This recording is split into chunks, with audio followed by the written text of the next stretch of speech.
성경 교도하는 시간입니다. 오늘 말씀은 누가복음 2장 1절로 14절 말씀입니다. 누가복음 2장 1절로 14절 말씀. 신약성경 89페이지에 있습니다. 신약성경 89페이지 누가복음 2장 1절부터 14절 말씀입니다.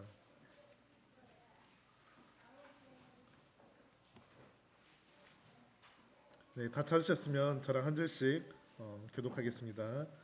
그때 가이사의 아구스도가 영을 내려 천하로 다 호적하라 하였으니 이 호적은 우리들과 귀한 성벽이 되었을 때에 처음 한 것이라. 모든 사람이 호적하러 각각 고향으로 돌아가매 요셉도 다윗의 족속이므로 갈릴리 나사렛 지역에서 유대를 향하여 베들레헴이라는 다윗 고향으로. 그 약혼한 마리아와 함께 호적하러 올라가니 마리아가 이미 잉태하였더라. 거기 있을 그때에 출생할 날이 차서 첫 아들을 낳아 강보로 싸서 구유에 누웠으니 이는 여관에 있을 곳이 없음이로라. 그 지역의 목자들이 밤에 밖에서 자기 양떼를 지키더니 주의 사자가 곁에 서고 주의 영광이 그들을 두루 비추매 크게 무서워하는지라. 천사가 이르되 무서워하지 말라. 보라, 내가 온 세상에 미칠 큰 기쁨의 온 소식을 너희에게 전하노라. 오늘 다윗의 동네에 너희를 위하여 구주가 나셨으니 곧 그리스도 주시니라. 너희가 가서 광고에 쌓여 구유에 이르기 원하기를 보니 이것이 너희에게 면역이니라.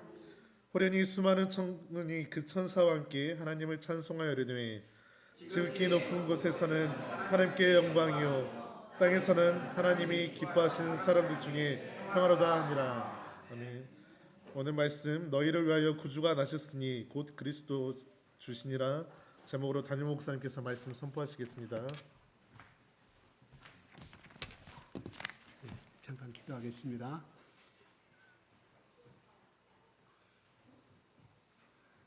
아버지 하나님, 감사합니다.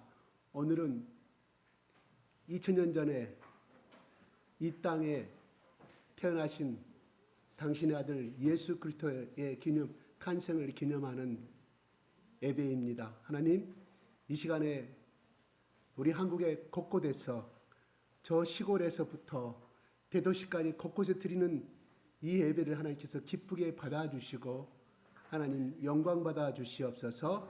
이 시간 아버지 하나님 선포되는 말씀이 또한 예수의 탄생을 기념하는 모든 순서를 하나님께서 주관하시고 홀로 영광 받아 주시옵소서.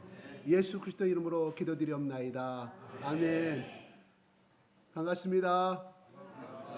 하나님 아버지 사랑합니다. 사랑합니다. 예수님 사랑합니다. 사랑합니다. 성령님 사랑합니다. 서로 마주보면서 하고 싶으신 말 하세요.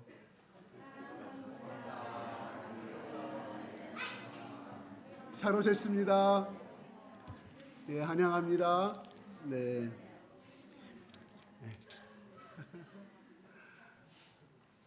오늘 순서가 있기 때문에 최대한 짧게 또 이렇게 말씀을 전하겠습니다.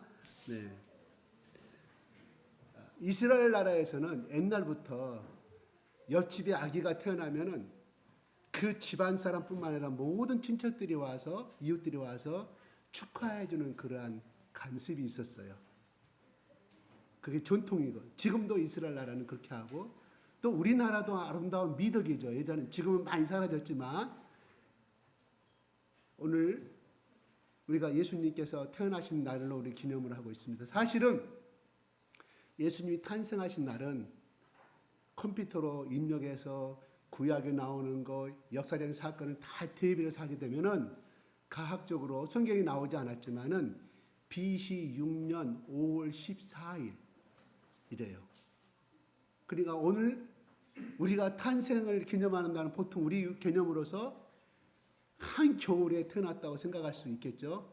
그러나 성경에는 기록되지 않지만은 5월 달, 그러니까 봄이죠, 봄. 이스라엘 나라로서는 봄이었다는 말이죠. 그래서 5월 14일 날 태어난 것이 컴퓨터에 과학적으로 증명이 되어 있어요. 그러나 오늘 그러나 전부 다 우리 기독교에서 아직은 그를 못 받아들이는 거죠. 왜냐하면 2000년 동안 이렇게 기념해 왔기 때문에 그 전통을 바꾸기는 참으로 너무 힘든 것이라 이것이죠. 언젠가는 이게 다 받아들여서 할 줄 모르겠습니다. 사실은 지금도 러시아나 우크라이나 종교에서는 1월로 기념을 하고 있고요. 또 아르메니아 종교에서는 또 2월 달에 기념하는 날이 또 있어요. 사실은 성경에는 그러면 왜 태어난 날짜를 누가나 마태나 기록할 때 이스라엘 올려고 해서 몇 월 며칠 날 딱 태어났다고 기록하지 아니하고 왜 기록을 했으면 더 좋았을 뻔했는데 기록하지 아니한 것은 이것 또한 신비로운 일이에요.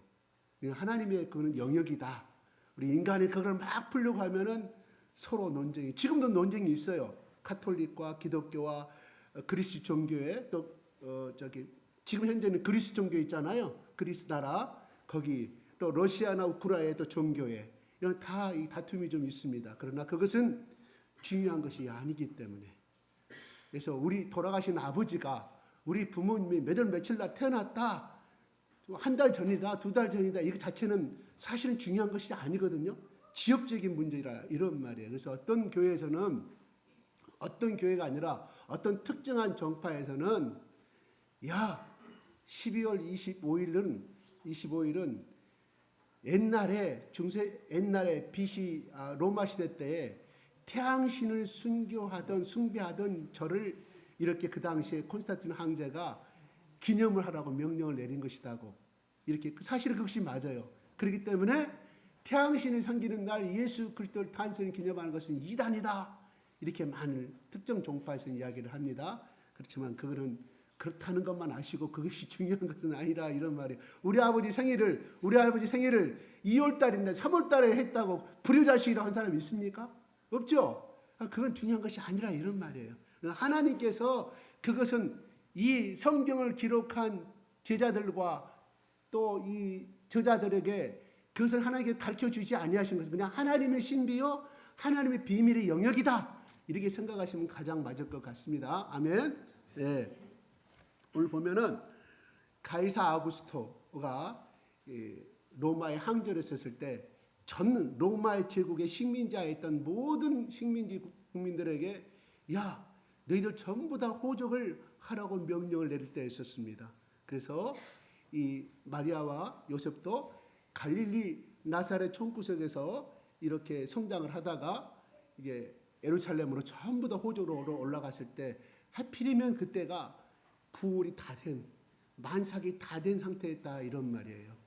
가다 보니까 호적하러 전국에서 다 오다 보니까 그 예루살렘이라는 도시에 마땅한 숙소가 없었다, 다 만땅이었다, 요즘 말로 이야기하면은 다 꽉 차서 어쩔 수 없이 그냥 그렇게 골라서 간 것이 오늘 생긴 구유라고 나오는데, 사실은 이게 구유가 말구자세 가지고 말먹이통.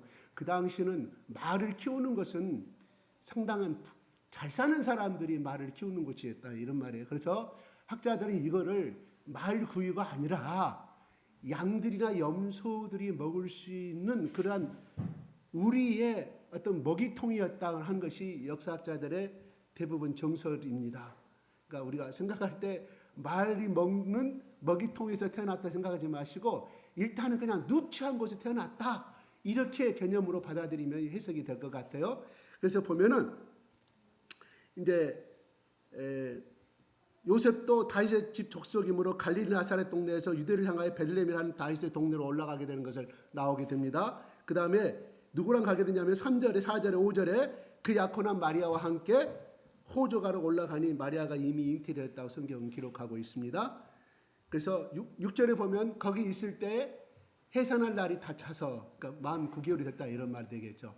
그래서 그 당시에 호적하고 올라갈 때 그 당시의 법은 여자는 안 올라가도 됐습니다. 남편이 대신에 가서 나의 아내 신고하고 하면 되는 법이었는데 왜 마리아가 9월달이라는 이 9개월이 다 만삭이 돼서 거기까지 올라갔을까?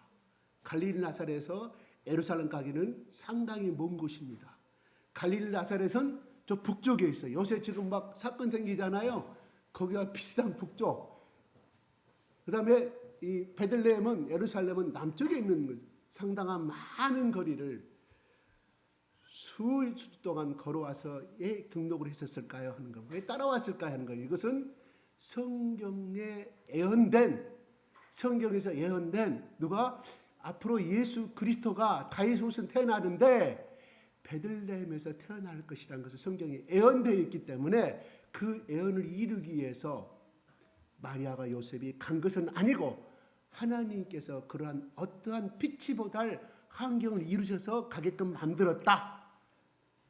그 예언을 이루기 위해서 일부러 거기까지 갔다고 하면 무슨 말에 앞뒤로 시나리오 꽤 맞춘, 앞뒤를 맞춘 어떤 모순이 생기게 되잖아요. 그렇지만 거기를 올라가지 아니하는 안 될 정도의 어떤 특별한 사정이 있었다. 그런데 거기서 예수께서 태어나셨다. 이렇게 학자들은 해석을 하고 있어요. 그래서 그 보면은 여간에 늘 곳이 없음이라라. 그러면 8절에 한번 읽어볼까요? 시작.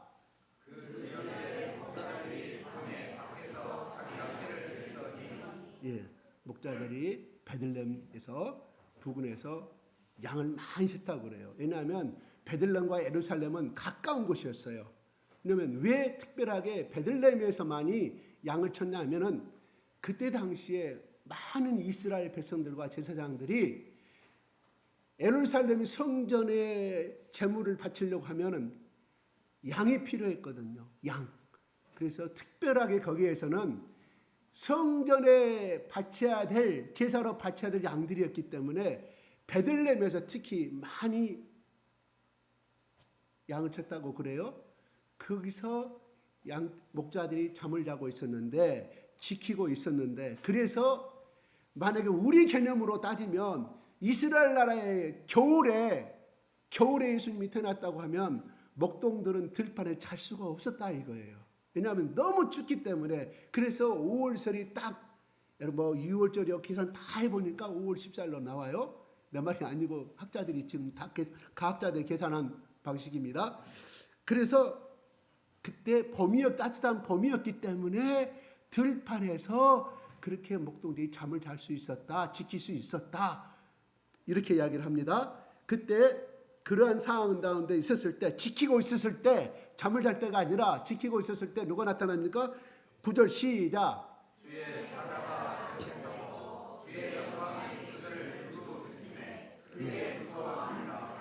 예, 천사들이 갑자기 나타납니다. 그리고 특별하게 천사들에게 주의 사자에 나타날 수 있는, 인간의 눈으로 행용할 수 없는 엄청난 빛을 발하면서 목자들에게 나타나는 거예요.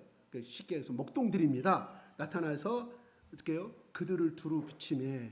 여러분 잠을 자고 있을 때 캄캄한 밤에 하늘에서 빛이 천사가 내려와서 온 빛을 방 안을 환하게 나타내고 있을 때 여러분 얼마나 두려웠겠어요? 한 번도 보지 못한 그 속에 그들은 두려울 수밖에 없었다, 이런 말이에요. 그때 천사들이 말합니다. 시작.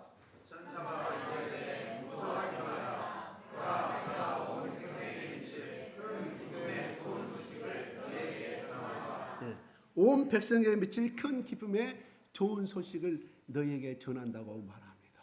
큰 기쁨의 좋은 소식. 큰 기쁨의 좋은 소식.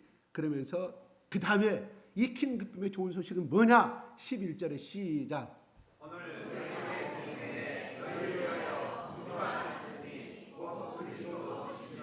네, 구주 뭐예요? 구할 구자, 주자, 주인 주자. 그래서 구원의 주님이 태어나셨다고 말씀하고 있어요. 그분 이름이 곧 그리스도 주시라, 메시아이시다, 기름 부으신 왕이시다, 기름 부음에 온 유대 나라의 주인이시다는 것을 선포하고 있습니다. 12절 시작.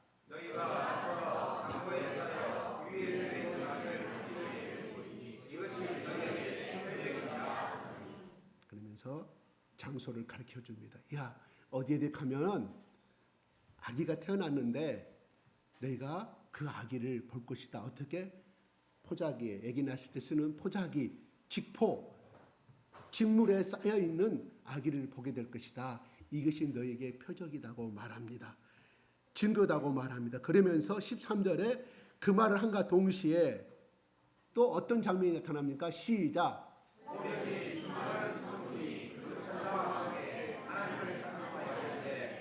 예, 갑자기 호련이라면 갑자기 그 천사들과 함께 하나님을 찬송하여 그럽니다. 근데 천사들만 표현해야 되는데 그 앞에 뭐가 있어요? 천군이 있어요. 천군. 하나님을 위해서 싸우는 군사들, 하늘에서 파송된 영적인 군사들과 천사들이 하나님을 찬송하는 장면이 나오게 됩니다. 어떤 데는 천사라고 나오고요. 여기는 누가는 천군 천사라고 표현하고 있습니다. 그러면서 이것을 말했을 때 이걸 듣고 있는 이 목동들의 심장이 어땠을까요? 지금 잠인지 꿈인지 서로 간에 야 저게 뭐냐? 지금 한 번도 보지도 못하고 듣지도 못한 그러한 장면 속에서 이 장면을 보고 있는 이 목동들의 마음이 그 시대에 여러분이 2000년 전에 한밤중에 늑대가 나타나는지 이리가 나타날지 아니면 사자가 나타날지 모르는 그러한 가운데서 지키고 있었는데 한밤중에 빛이 나타나면서 수많은 천군 천사들이 찬양하고 이 목소리 이 소식을 전가하고 있었을 때 그들의 속에는 어떤 마음이 들었을까? 처음에는 엄청 두렵고 엄청 막 무섭고 죽음을 당하지 않은가? 이게 웬일이냐? 우리가 꿈을 꾸고 있느냐? 아마 이 사람들이 그때 당시에 술을 먹고 있었으면 야 우리가 술을 취해가지고 이런 환상을 보고 있느냐고 여러 가지 말이 있었을 줄로 압니다. 그런데 찬송하여 이르되 이것을 정확하게 기록하고 있다는 것은 무엇을 의미할까? 기록한 사람은 누가지만은 이것을 듣고 누가 할 때 그대로 이 목동들이 자세하게 기록하고 있었다는 것은 전할 수 있었다는 것은 그들의 정신은 뚜렷하였다. 정신이 바짝 든 상태에서 소위 말해서 오늘 같은 군대 같으면 군기가 바짝 든 상태에서 이것을 들었기에 자세하게 누가는 이 목동들이 전한 이 사항을 기록하고 있다. 이런 말입니다. 내용을 찬송하면 어떻게 말씀하고 있습니까? 14절 시작.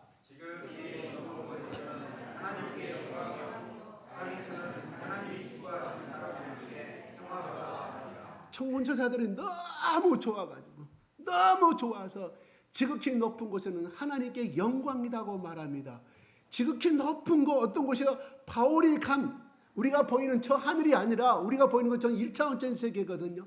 더 위에 3차원의 세계, 4차원의 세계 바로 바울이 갔다 온 3층천을 이야기하고 있습니다. 우리가 천국에서는 극히 뭐라고요? 영광이다. 누가 계십니까? 하나님께 영광이시다. 왜 아기 예수가 태어난 것이 하나님께 영광일까요? 왜 하나님께 영광인가요? 영광이란 말은 무슨 뜻일까요? 영광이라서 무슨 뜻이에요? 남이 할 수 없는 것을 해내는 데 오는 영예로운 기쁨을 말합니다. 남이 도저히 해낼 수 없는 그 일을 해냈을 때 나오는 것이 영광이에요. 누가 영광을 받아요? 여러분 이번에 저기 누구 야구 선수가 저기 미국에 무슨 선수하고 해서 뭐 계약을 맺었는데 뭐 수천억을 1000몇억을 계약을 했더라고요. 1000몇억? 여러분 이해가십니까? 1200억인가를 계약을 했어요. 엄청난 돈이에요. 그 옆에 자기 엄마 아버지가 이렇게 사진을 다 찍어서 나왔더라고요. 컴퓨터에 보니까 누구한테 영광입니까? 그 자식을 키우기 위해서 얼마나 부모가 뒷바라지하고 새벽에도 저녁에도 날마다 보약 먹이고 얼마나 그 아기가 그 선수가 아들이 클 때까지 얼마나 많은 공을 들였겠어요. 그죠? 요새 야구 선수 축구 선수 하려고 하면 한 달에 초등학교 200만 원 들어갑니다. 돈 없으면 못 고쳐요. 1년이면 2천만 원 돈, 3천만 원 돈을 투자를 해야만이 야구 선수를 기를 수가 있어요. 연간 학교 졸업할 때가 아니라 연간 또 중학교 가서 얼마나 많은 돈을 해요. 돈이 없으면 스포츠 선수 스타로 키울 수가 없습니다. 그 아들에게 또 얼마나 많은 시간과 노력과 땀과 피를 그 아들을 부모가 위해서 얼마나 했을 거예요. 근데 입단의 계약 소식에 탁 떴을 때 누구한테 영광인가요? 부모들한테 영광이죠. 부모들한테 영광이죠. 본인도 물론 기쁘지만 근데 하나님께 오늘 보면은 아기 예수가 태어난 것을 하나님께 영광이라고 표현하고 있습니다. 왜 그럴까요? 바로 이 계획은 이 땅에 다윗의 후손 가운데 예수를 땅에 보내셔서 누군가가 인류를 구속해야 하고 누구를 건져내야 되는데 죽음에서 구원은 무슨 말일까요? 구원은 죽음에서 건져내다. 정확히 말하면 물에 빠져가고 있는 사람을 뭔가 막대기라든가 끈을 벌여서 손을 내밀어서 건져내다. 건져낸다는 것은 무슨 말일까요? 물에서 건져내지 않았으면 그 사람은 죽음인데 건져냈다는 생명을, 죽음을, 생명을 의미한다, 이런 말이에요. 그래서 아담과 이브가 죄를 범함으로 이 땅에서 사망이 발생했고 그때부터 우리는 고통이 따르게 됐고 눈물과 슬픔이 그때부터 계속되어 왔습니다. 아무리 여러분 순간이 행복하다 할지라도 때로는 어떤 합격을 하고 어떤 좋은 회사에 들어간다 할지라도 그 순간뿐이지 그 회사에 들어가서 살아남기 위해서 얼마나 피눈물을 흘려야 됩니까? 열심히 가나고 공부해가지고 열심히 또 어떤 단 전공에서 병원에 들어갔는데 그 병원에 간호사에 태움을 입어가지고 자살을 당하죠. 왜? 너무 고통을 이겨내지 못해서. 우리나라 참 안 좋은 문화죠. 또한 어떤 사람은 또 마찬가지로 경영학을 공부하고 어떤 또 공부를 해서 들어갔는데 그 직장의 동료들이 제대로 태우지 않고 계속 지시와에 나중에 나와 승진하려고 하면 연봉을 다투면 나하고 경쟁의 대상이기 때문에 언제부터 시작됩니까? 지금은 초등학교 때부터 중학교 때부터 시작이 돼요. 철저하게 옛날 같으면 서로 나눠주고 어떤 시험 범위가 나올 서로 공동 나누고 서로 정보를 공유하지만 아니 됩니다. 왜? 경쟁의 대상. 좋은 대학 들어가려면 내가 고등학교 절대적인 1순위에 내가 1등급을 받아야 되기 때문에 경쟁의 대상이에요. 왜? 저 사람이 한 면에도 없어지면 내가 고등학교 좋은 성적을 받으면 좋은 대학을 갈 수 있기 때문에 참으로 살벌한 나라입니다. 그렇죠. 또 한편 살기 좋은 나라이죠. 아무튼 그렇습니다. 이 고통과 이 경쟁은 살아날 수가 없습니다. 벗어날 수가 없습니다. 또 더 근본적으로 하게 되면 누가 이런 문제가 발생됐습니까? 죄로부터. 죄의 대가는 무엇일까요? 죄에서 벗어나려고 하면 누군가 대신 죽어야 돼. 그래서 구약시대 때는 양과 염소와 소를 바쳐야만이 죄를 범할 때마다 제사장한테 가가지고 염소를 한 마리 끌고 와가지고 베들레헴에서 키우던 그 양을 가지고 와서 내가 제사장님 내가 이런 죄를 범했는데 이 양 한 마리를 바치고자 하니 그러므로 인하여 그 양이 대신 죽음으로 인하여 용서를 받을 수가 있다는 거죠. 하나님이 인간에게 주신 계약의 방법이었습니다. 그 양을 누가 죽입니까? 제사장이 죽여요? 아니옵시다. 내가 죽여. 죄를 지은 내가 지어. 왜? 내가 지었기 때문에 이 사람한테 이 양한테 대신 죄를 뒤집어 씌우는 거예요. 그래서 목을 찔러 죽여요. 강칼에 죽여요. 저는 그 양이 죽어가는 거 저는 봤어요. 소리도 안 내. 소리도 안 내. 그냥 한 피를 없고 그냥 힘없이 죽어가는, 피를 흘려가면 죽어가는 거예요. 죽이기 전에 하나님, 제사장이 이야기하는 거야. 하나님, 이 철수가 지금 이런 죄를 범해서 대신하여서 이 죄의 대가로 죽음을 당해야, 사형을 당해야 되는데 이 죄의 대가를 전가시킵니다. 대신 이 양이 억울한 누명을 쓰고 이 사람을 바치는 사람의 주인의 누명을 쓰고 대신 죽어가니 이 죄를 용서해 달라. 그것이 그때 하나님께서 이스라엘 백성들과의 약속의 죄 사함을 받는, 용서함을 받는 방법이었다, 이런 말이에요. 그러면 그 순간 칼을 내가 탁 찔러, 죄 지은 사람이, 그 제물을 바친 사람이 처참하게 발버둥 치며 죽어가는 그 모습을 볼 때 그 양을 바치면서 나는 양의 축복받아요. 축복받아.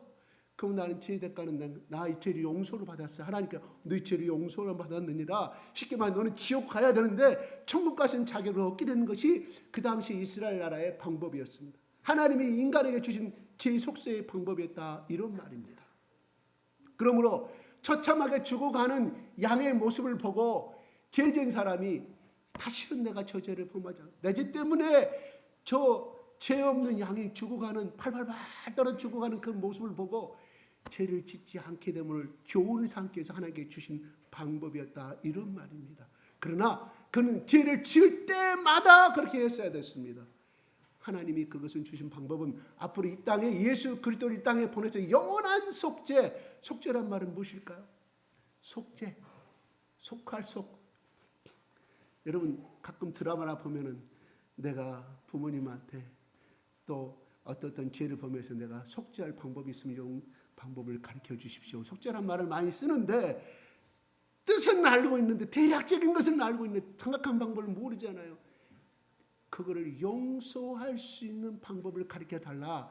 속죄하는 것은 대신해서 내가 구원받는 방법. 그래서 대속, 속량, 구원, 여러 가지 구속. 여러분 검찰이, 경찰이 그 사람을 구속시켰다는 말은 그 구속의 뜻이 아니에요. 구속은 그 뭐예요? 신체를 체포해서 묶었다는 뜻이거든요. 근데 성경이 나오는 구속이라는 그 뜻이 아니고 그 사람을 대신하여서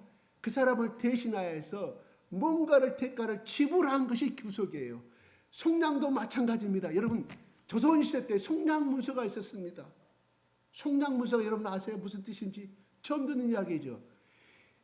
상놈이 나무집 노예로 살고 있어요. 종으로 살고 있어요. 근데 어떤 A라는 사람이 그 사람의 주인에게, 양반에게 돈을 지불해요. 당신의 종 A라는 사람을 내가 사겠으니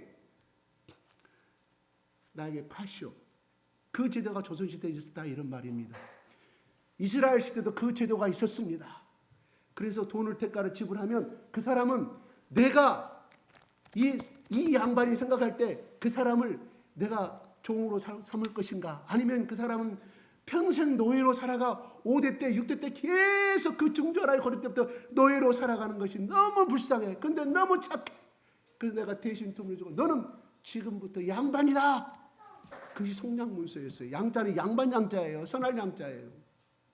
어질 양자. 속량문서 제도가 있었다니까요. 그래서 그 사람이 노예에서 회상할 방법은 조선시대 때나 고려시대 때 마찬가지로 그런 제도가 있었다 이런 말입니다. 돈을 사서 그 사람을 해방시키는 거. 그래서 성경은 그 말을 그대로 중국의 한자를 그대로 딱 보니까 우리를 속량하였다. 누가? 예수 그리스도가 대신하여서 내 죄를 대신 누명을 쓰고 짊어지고 죽었다. 이것이 속량이요, 이것이 구원이요, 이것이 대속이라 이런 말입니다. 대속, 대신할 대자, 속할 속자, 대신 그 값을 치렀다 이런. 누가? 예수 그리스도께서. 그래서 죄의 대가는 사망이다. 그래서 우리가 잘 아는 우리 시대 지금 젊은 시대는 모르지만 그 고재봉이라는 사람이 그렇게 어떤 개인의 원한에 의해서 그냥 그만한 또 이유가 있었어요. 그 사람은 그 사람을 죽일 만한 원수를 갚을 이유가 있었어요. 그러나 중요한 것은 6명을 죽였다 이런 말이에요. 그때 그 사람이 전도로 갔을 때, 그 사람이 사형 선고 받고 있었을 때 어느 서울의 권사님이 가서 날마다 이 사람을 구원시키겠다 해가지고 날마다 먹을 것 주고 날마다 성경을 쳤지만 고재봉이가 그 앞에 다 찢어버렸어요. 기록이 사실입니다. 다 찢어버리고 예, 나는 죽을 놈만 낫다. 나는 정당하게 그 사람의 아버지가 지은 나의 억울한 것을 그 사람은 죽어야 마땅했다. 내가 뭐 잘못했느냐 이런 사람이었다 이런 말이에요. 교도소나 간수들이 전혀 손도 못 댄 그런 사람인데 어느 날 자기가 가만히 방구석에 앉아 있는데, 교도소 감가 있는데 자기가 다 찢어버린 것을 다 쓰레기에 버리는데 보니까 조그만 종이가 성경 종이가 있었던 거 보니까 죄의 대가는 죽음이다. 그러니까 저희 말 죄의 대가는 사형이다 이런 말이에요. 그것이 자기 속에 확 불꽃처럼 가시처럼 엄청난 불로 자기 속에 임하게 되었습니다. 무슨 말일까요?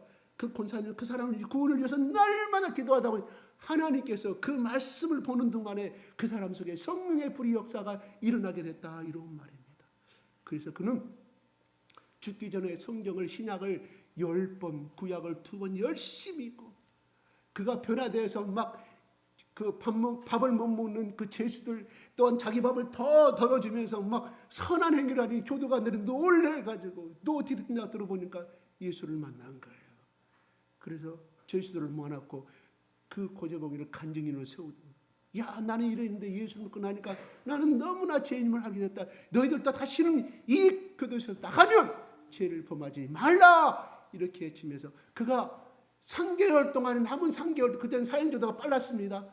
90일 동안에 몇 명을 전도시켰냐, 구원을 시켰냐. 예수 그리스도의 보혈에 피를 증거하고 이 예수를 믿으면 너희 죄가 아무리 흉할지라도 아무리 시커멓게 힘들지라도 너희들은 다 용서를 받고 천국에 갈 수가 있다는 걸 증거를 했는데 그가 얼마나 피를 토하고 복음을 증거했는지 그가 베드로보다 더 큰 역사는 8,000명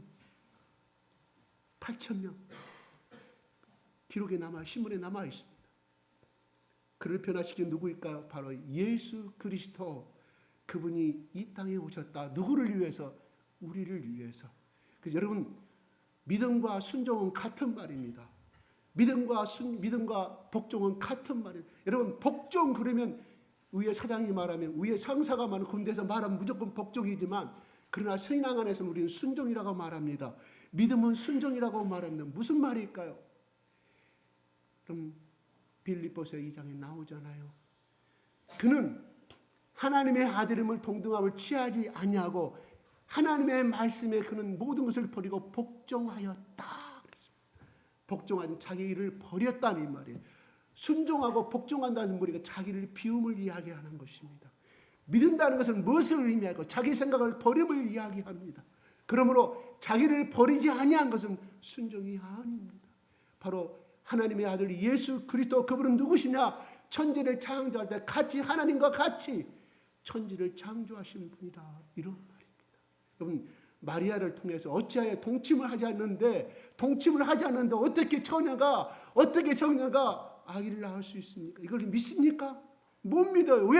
왜요? 우리는 1 더하기 1은 2고 2 더하기 2는 사랑을 우리는 1차원적인 세계에서 살았기 때문에 저 4차원의 영의 세계를 우리는 믿을 수가 없다. 이런 말입니다. 그러면 우리는 믿는다는 것은 무엇입니까? 내 생각을 버림을 이야기합니다. 내 고집을 버림을 이야기합니다. 예수님도 같이 우리가 삼위일체에 동동하신 예수님이 이렇게 말했을까요? 하나님, 내가 어찌하여 죄악된 인간의 모습으로 그것도 저 가난한 여자의 그 아들로 태어날 수 있습니까? 이 땅에 보내주시려면 이스라엘 나라의 왕으로 보내주셔서 저 부처처럼 왕의 내가 왕손으로 내가 나를 보내주시지 어찌하여 미천한 자의 태아에서 그 태에서 자라나게 성장시키게 만드십니까? 그렇게 하지 마시고 곧바로 내가 성인된 33살의 모습으로 이 땅에 버리셔서 내가 왕의 모습 왕관을 뒤집어 쓰고 내가 화려한 면류관을 쓰고 또한 칼을 집었을 때 이런 검이 아니라 한 칼에 20명 1000명을 죽여버려서 순검을 주시고 모든 사람들이 인정할 수 있는 그런 모습으로 이 땅에 보내주시지 어찌하여 나를 그런 힘도 없는 그러한 집안에 태어나게 만드셔서 그것도 9개월의 잉태된 기간을 만들어주고 똑같이 죄인들과 똑같이 그 길을 가게 하십니까? 만약에 여러분이 내가 한나라의 왕의 딸이고 왕의 아들인데 너는 거지의 모습으로 가고 그 집안에 너는 다시금 지금 아름다운 모습이 아니라 그냥 순하고선 연약한 모습에 그냥 1개월짜리 아기로 태어나라 그 집안에 거지의 모습으로 태어나라고 하면 여러분의 아버지 왕이신 여러분의 아버지에게 뭐라고 말씀하세요? 아버지, 내가 아버지 뜻은 알겠는데 좀 이왕이면 좀 거룩하게 좀 더 멋지게 내가 정말 누구든 다 하시는 봄날에 나를 땅에 보내시지 가라고 나를 파송하시지 왜 그렇게 나를 그런 모습으로 보내십니까? 우리는 그렇게 요구할 수 있을 것 같아요. 그래야 아버지 왕이신 아버지가 백성을 살리기 위해서 나를 그냥 그렇게 보내신 건 맞겠는데 이왕이면 봄나게 보내시지 잘나게 보내시지 화려하게 보내시면 많은 사람들이 내 말에 복종할 거 아니겠습니까? 예수님은 그렇게 하지 아니했습니다. 이게 하나님의 비밀이요 하나님의 신비입니다. 오늘 이렇게 말합니다. 하나님께 영광이요 땅에서는 하나님이 기뻐하신 사람 중에 하나님이 땅에서는 하나님이 기뻐하신 사람 중에 행복하다. 무슨 말일까요? 이게 무슨 말일까요? 하나님이 기뻐하신 사람 중에 평안하다. 하나님이 이 땅에 예수 그리스도가 이 땅에 오심으로 인하여서 그를 기뻐하는 사람들에게는 그것이 평안하다 말입니다. 그것을 거절한다는 것은 평화가 기뻐하지 아니한다는 그걸 거절하는 것은 평화가 임하지 아니한다는 뜻입니다. 여러분 우리 속담에 이런 말이 있습니다. 햇볕이 아무리 아름답게 쪄도 아무리 쨍쨍을 찌더라도 장을 담그고 있는 그 항아리의 뚜껑을 열지 않으면 그 햇볕은 들어갈 수가 없다는 이런 어른들의 옛말이 있습니다. 마찬가지입니다. 예수가 이 땅에 오신다는 것은 우리에게 큰 구원이 영원한 영생을 보장하는 그리스도이시지만 이거를 나는 내 방식대로 지금까지 내 삶을 살아올 때 나는 지금까지 아무런 문제가 없어. 지금도 행복한데 그래 때로는 어려움도 있었지만 세상 사는 사람 다 그렇게 살지 않느냐? 꼭 예수만을 믿어야 되느냐? 한다는 사람에게는 이거는 기뻐하시는 사람들 중에는 기뻐하지 아니하겠다는 평화가 아닌 줄로 믿습니다. 평화라는 것은 무엇을 의미할까요? 그래요. 우리가 평화 그러면 어떤 생각이 들어갑니까? 전쟁이 없는 나라. 전쟁 반대 말하면 평화겠죠. 그래서 평화협정을 맺고 휴전협정을 맺었던 것이 우리는 기록의 역사에 나가고 있습니다. 그러나 평화란 의미라는 것은 우리에게 영적인 의미는 뭐냐? 고통이 없는 것. 더 이상 슬픔이 없는 것. 이 땅에 살아가면서 슬픔과 고통이 없는 것은 아니지만은 우리는 그 고통과 슬픔을 예수 그리스도가 주신 말씀을 통하여 우리는 승화시킬 수 있고 내 영적인 발전과 내 미래에 내 희생을 통하여 옆 사람들에게 기쁨을 나눠주고 슬픔을 나눠주고 같이 남이 눈물 흘 때 같이 손잡아 같이 울어주는 그러한 상태, 하나님과 나와의 죄가 없는 상태를 이야기한다 이런 말입니다. 하나님과 나와의 죄가 없는 상태는 무엇을 의미할까요? 바로 예수 그리스도가 식당 저 골고다 앉아서 죽어감을 당할 때 로마의 백부장이 목격합니다. 로마의 군사의 상당한 지휘관에 있던 지휘관이 하나님의 성전이 지성소가 위로부터 아래로 쫙 찢어지는 걸 바라보면서 로마의 백부장이 이야기합니다. 그는 하나님의 아들이었다. 이 휘장이 찢어진 것은 무엇을 의미하냐면은 우리 인간은 하나님을 직접 만날 수가 없음을 상태를 말하게 되는데 그게 1년에 한 번씩 대제사장이 이스라엘의 모든 죄를 대신하여서 들어가는 기계가 바로 그 성소 의장을 들고 그 하나님의 말씀이 있는 하나님의 기회 앞에서 이스라엘 백성들의 모든 죄를 짊어지고 하나님 1년 동안 이스라엘 백성들의 죄를 용서하여 달라고 하는 것이 그 지성소 바로 지성소를 가리는 커튼이었습니다. 그 커튼은 왜 커튼이 무엇을 의미하면 너희는 죄가 있는 인간이기 때문에 절대로 나 하나님과 만날 수가 없다. 왜? 하나님이 나를 보게 되면 너희는 죽음을 당하게 될 것이다. 왜요? 하나님은 죄가 없으신 분이기 때문에 죄를 싫어하신 분이에요. 거룩하신 분이기 때문에 죄를 싫어하시는데 죄악된 인간이 그 빛 대신 예수를 만난 그 즈음에 바로 즉사를 당하기 때문에 하나님께서 1년에 한 번씩만 대제사장에게 들어올 수 있는 기회를 주셨다 이런 말입니다. 그런데 예수가 골고다 언덕의 십자가에서 숨을 거두실 때 내가 다 이루었다고 숨을 거두실 때 고개를 떨구셨을 때 바로 그 휘장이 열어졌다. 고로 무엇을 의미하느냐면 그것은 우리 인간의 모든 죄가 다 사함을 받았다. 그러므로 그것을 믿는 자들은 바로 이 땅에 하나님과의 죄가 없는 상태, 평화로운 상태를 의미한다. 이런 말입니다. 여기서 말한 것은 바로 기뻐하지 않는다고 하면 이 땅에 예수가 오신 것도 아무 의미가 없다. 이런 말입니다. 여러분 오늘 내 딸을 통해서 내 친척을 통해서 또한 내 아들을 통해서 또한 누가 오라가니까 어쩔 수 없이 못해 있겠지만 예수를 믿으면 우리는 천국이 보장됩니다. 예수를 믿으면 영원히 보장됩니다. 영생이 보장됩니다. 예수를 믿으면 그 사람 속에는 반드시 죽은 다음에 천국과 지옥이 있는데 지옥에 가지 않아 천국에 가게 됩니다. 천국은 티엔당이라고 이야기합니다. 저기 중국분이 오셔서 제가 말씀드리는 거. 지옥은 띠라고 말합니다.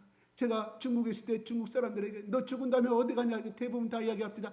티엔당 간다고 이야기합니다. 야, 네가 어떻게 알고 네가 티엔당 간다고 말하네? 너 교회를 나가본 적 있느냐? 없대. 근데 티엔당은 알고 있대. 야, 네가 마음대로 티엔당 가려면 티엔당 주인이 누군지 아냐? 모른대. 알고 있어. 할렐루야. 천국의 주인이 너 누군지 아냐? 모른대. 야, 이 땅에 중국에 지금 제 총통이 누구냐? 그랬더니 후진타오라고. 그때 후진타오 있을 때이거든요. 후진타오 이야기합니다. 야, 내가 한국에서 내가 중국 올 때 티엔타오 이 후진타오 도장이 있어야만 내가 비자 입국이 됐는데 비행기표가 있어서 절대 못 간다. 후진타오 대사관 서울에 있는 대사관에 도장 안 찍고 나는 올 수가 없었는데 비행기표가 있어도 올 수가 없었는데 그 대사관에 도장 찍어주니까 내가 중국에 올 수가 있었다. 천국의 주인이 누군지 아니? 천국의 왕이 누군지 아니? 천국의 후진타워가 누군지 아니? 물어봤더니 몰라. 성경에 나오는 예수여 하나님이라고. 그분이 너를 허락해 주면 천당은 네 마음대로 못 간다. 어떻게 할 수 있냐?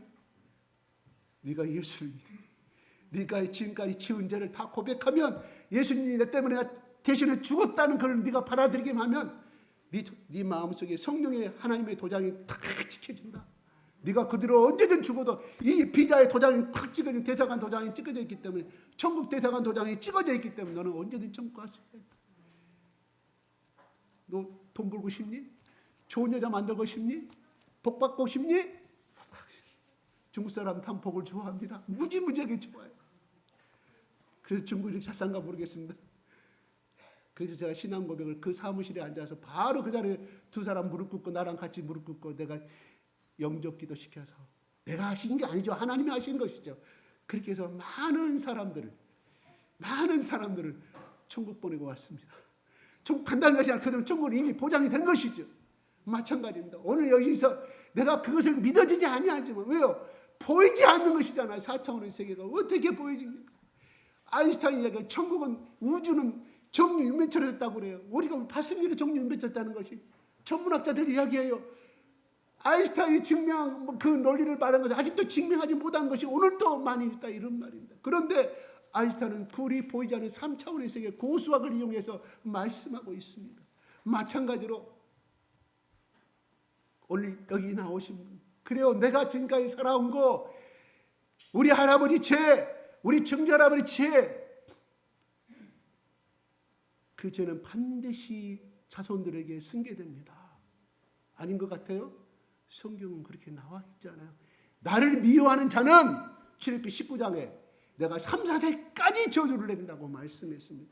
미워한다는 건 무엇을 의미하고? 하나님을 거부한다, 이런 말. 내가 하나님을 언제 미워해서, 그 말이 아니라 하나님 믿기를 거절했다 이러면 내 방식대로 살겠다, 이런 말이. 그 사람에게 3, 4대까지 그 저주가 흘리리라. 저주를 끊고 싶습니까? 제발 우리 집안에 내려오는 저주, 제발, 우리 할아버지가 그랬는데 우리 아버지도 그러고 나도 그러고, 그 저주를 끊고 싶습니까? 예수밖에 없습니다. 예수는 능력을 말합니다. 예수는 곧 권세를 이야기합니다. 제가 자주 비유하지만 저 거리에 있는 여순경이 무슨 힘이 있습니까? 여러분들 남자들 주먹 한 점 쓰러져 버릴 수밖에 없는 여순경인데, 그분이 후르륵 오라가면 교통신호부에서 딱지 7만 원 끊으면 여지없이 그 앞에 고개 숙이지 않습니까? 그 사람이 힘이 있어서 그렇습니까? 아니오시다. 그분은 대통령의 역할을 대신해서 하는 권세를 가지고 있기 때문에 그렇게 행할 수가 있고, 우리는 그 앞에 고개를 숙이고 통지가 날아오면 7만 원 돈 내야 됩니다. 안 내면 나중에 압류 들어옵니다. 국가의 권력이 있기 때문에 그렇습니다. 마찬가지로 우리가 예수를 믿으면 예수가 가지고 있는 권세와 능력을 받게 된다, 이런 말입니다. 그래서 점장의 집에 가면, 또한 귀신 들린 사람 앞에 가면 그 속에는 귀신이 놀래가지고, 네가 예수 믿는 사람은, 내가 또 어떤 사람은 아주머니한테 귀신아 나가라 나가라 그러면, 우리 성경 드라마 많이 보지 않습니까? 영상은 많이 보잖아. 내가 인연을 죽이려고 내가 이 여자 속에 들어왔는데, 언제 들어갔어? 12살 때 내가 들어갔다. 내가 인연이 결코, 너 누구야? 시어머니라고 말. 내가 인연을 죽여보려고, 내가 이 여자를 죽이려고 들어왔는데, 이 여자가 교회를 나가기 시작한, 내가 제사밥을 못해가, 그래서 내가 어찌하든지 내가 이 여자에게 병을 일으키고 암을 일으키고 내가 죽을 병을 내서 이 여자는 절대 못 나간다. 나가라. 어디로 가야 돼? 지옥 가야 됐다. 안 나간다고 외친 장면, 우리는 그것이 증거라, 이런 말이에요. 그것이 표적이라, 이런 말이에요. 그런데 우리는 귀신을 믿지 않아. 천주교에서 귀신 믿습니다. 아르메니아 정교, 그리스 정교, 가톨릭 다 귀신이 있으면 믿습니다. 왜요? 성경 기록되어 있기 때문에. 그 증거가 무당 앞에 가면, 예수 믿는 사람이 무당 앞에 가면, 아니면 자기는 예수 믿지 않지만 자기 아버지, 자기 아들 사주를 갖고 가. 그런데 보니까 무당이 말합니다. 집에 빨간 책이 보인다고, 점이 안 나온다고. 왜요?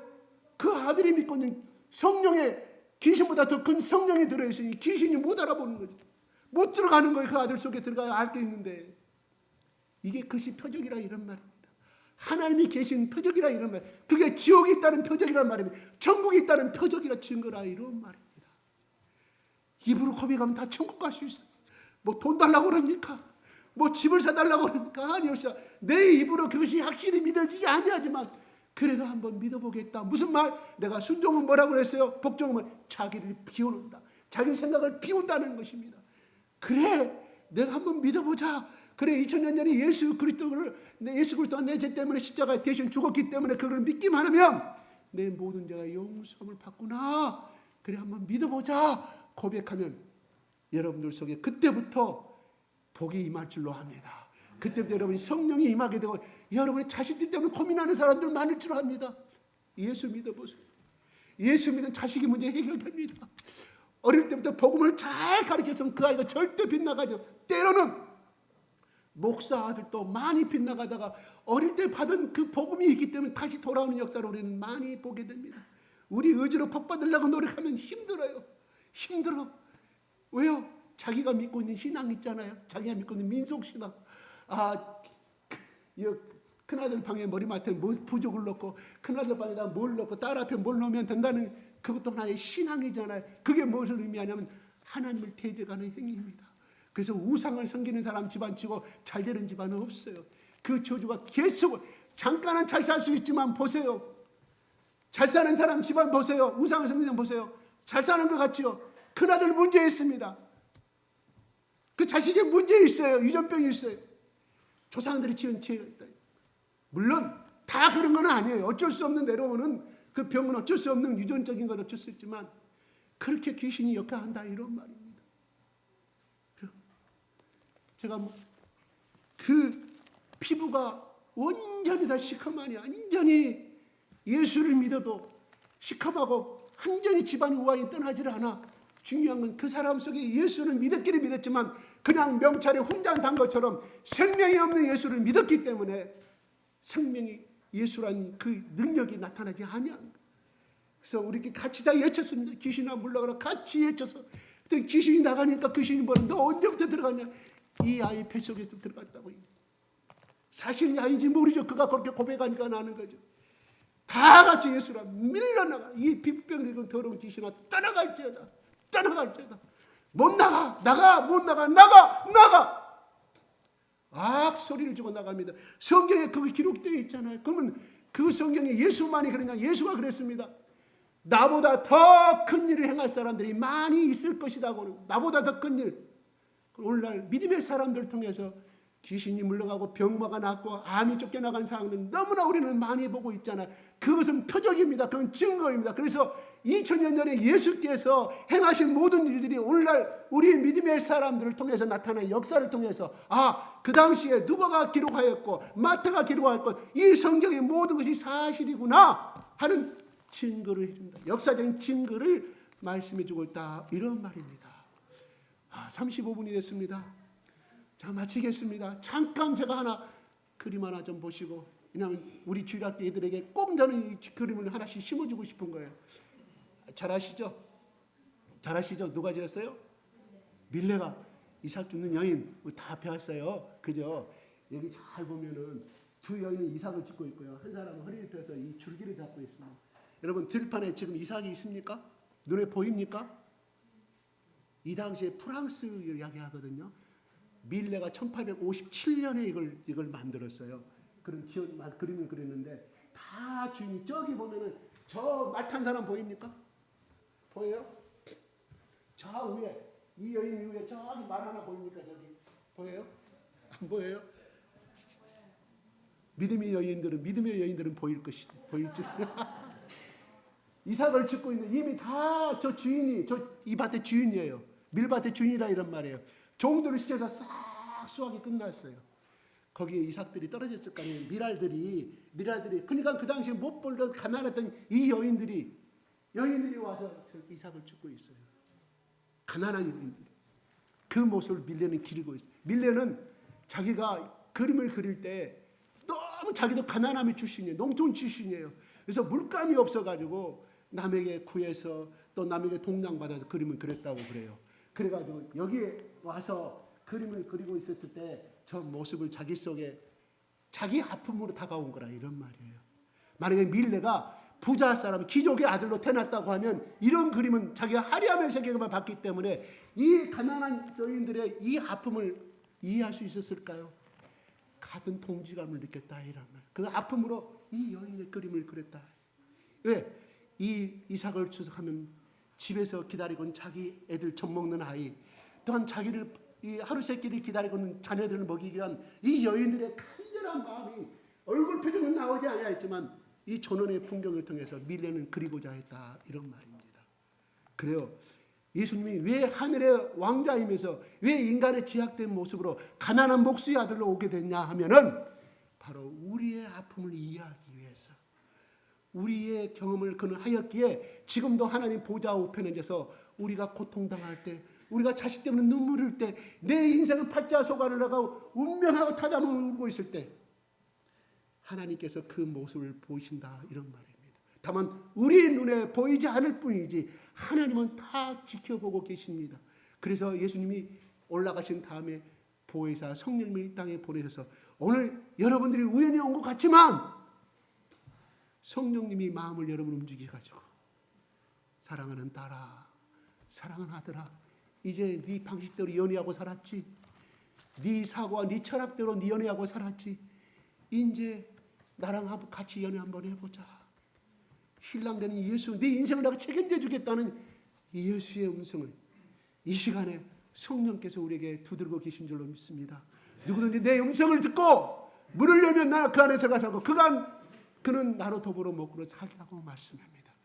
더불어 먹는다는 그 인생을 예수께서 보장해 주시겠다, 책임져 주시겠다 이런 말이 옳시다. 다 같이 우리가 하나님의 아들 예수 그리스도가 2000년 전에 그날은 아니지만 그를 기념하는 날 다 같이 하나님이 기뻐하신 사람들의 기쁨의 평화의 메시지가 여러분들 속에 예수 그리스도가 성령 되신 예수 그리스도가 여러분들 속에 역동적으로 들어가서 모두 다 이 시간 이 예배 자리가 내 하늘나라에 2023년 12월 24일 하늘나라의 생명책에 호적에 기록되는 날이 됐으면 좋겠습니다. 다 같이 그러한 날이 되기를 예수 그리스도 이름으로 축복합니다. 기도하겠습니다. 하나님 아버지 감사합니다.